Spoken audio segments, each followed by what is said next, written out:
Hi, I'm Greg Kasavin, and I'm here to take you on Gamespot's video tour of Tomb Raider: The Angel of Darkness, Lara Croft's latest adventure, and one that is fraught with peril and a few somewhat noticeable problems. Nevertheless, this latest chapter is going to be irresistible for those who just want to know what's going to happen to Lara Croft next.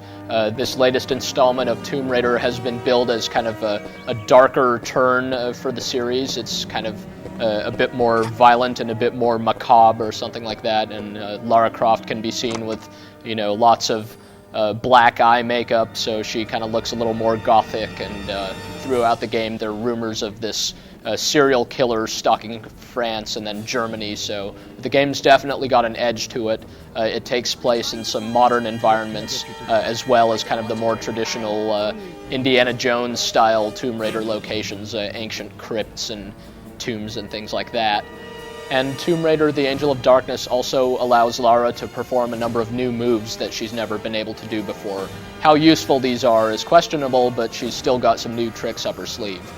The story begins with Lara engaged in sort of a verbal argument with her mentor, Werner von Croy.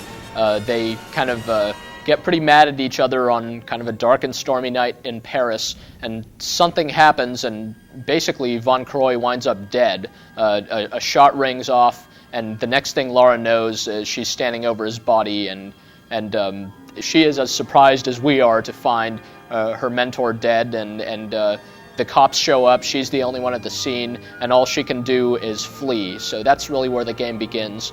You're running from the feds. Basically, you're assuming that Lara didn't do it, and she's trying to figure out exactly, who did and why. So one of the first people that Lara meets is a friend of Von Croy's who works at the Louvre Gallery, and she gives Lara Croft Von Croy's notebook, which contains information on the sorts of people he was dealing with shortly prior to his death, and this gives Lara sufficient evidence to go after some of the suspected killers. Nevertheless, she finds herself wondering if she didn't have something to do with the death of her mentor. It's kind of an unusual storyline for the game, and it really takes some pretty surprising and interesting twists. I can say without spoiling anything that the subtitle of the game does indeed have significance to what the game is all about.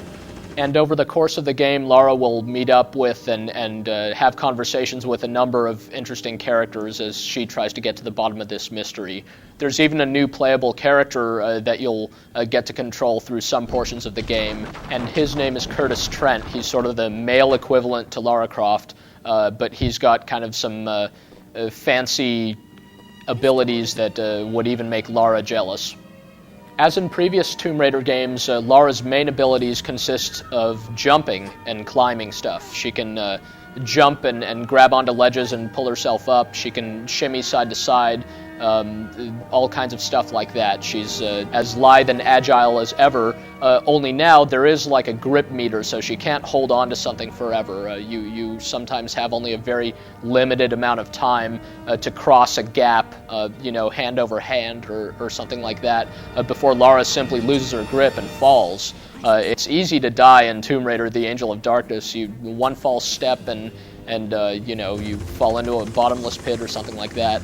This is very much par for the course for the Tomb Raider series, so the game isn't advisable to those who are easily frustrated. This is a trial and error type of game. Of course, Lara can also shoot.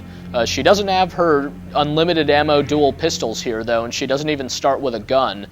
She gets one pretty early on, however, and although you'll need to watch your ammunition, you could still, auto-target any foes in the area and just open up on them, starting with a pistol, and later on you get shotguns and submachine guns, things like that. Lara is actually really strong compared to most of her enemies, and they don't make much trouble for her when it comes to deadly encounters. The deadliest encounters are certainly with the game's environments, with the bottomless pits and the spike traps and spinning blades and the wonderful stuff like that.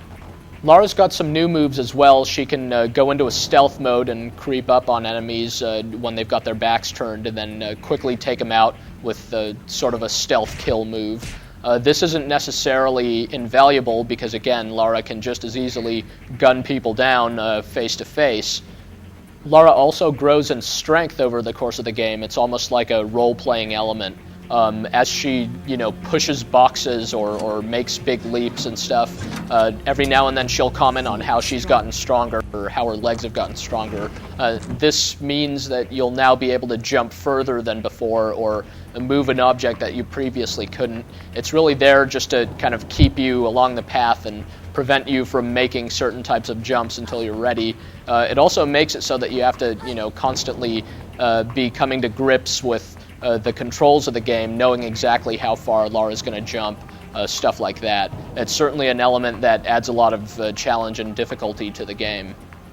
Tomb Raider: The Angel of Darkness is available for both the PlayStation 2 and PC. It's exclusively available to those two platforms. The PC version can look a lot better than the PS2 version if you have high-end hardware. The loading times are also faster on the PC, and actually the keyboard controls that are default on the PC can be used with more precision than the analog controls on the PS2. The PS2 controls can often lead to missteps and nasty falls, whereas on the PC you can kind of fine-tune your moves a little bit better. Still, the controls on both versions will take some time to get used to, really, and the actual content of the game is identical for both the PC and the PS2. Lara will get to see and do a lot over the course of her adventure. She'll start off in the Parisian ghettos and things like that, and move on to kind of infiltrating the Louvre to find out what exactly Werner von Croy was after and what he was investigating before he died. You'll find yourself in these long-forgotten ancient locations as your journey kind of takes you to the heart of the matter. You'll find yourself up against a rather nefarious villain who's at the head of this secret society that's been around for millennia, really, and basically, this really is a pretty exciting adventure when you look at it from just the storyline point of view. It's too bad you might sometimes get hung up on particular jumps or particular gameplay elements, but if you stick with it, Tomb Raider: The Angel of Darkness can have some pretty exciting moments in store for you. So hopefully I've given you a good sense of what to expect from this game, what to look forward to, as well as some of the difficulties that you'll encounter. And to learn more, you'll just have to play the game for yourself.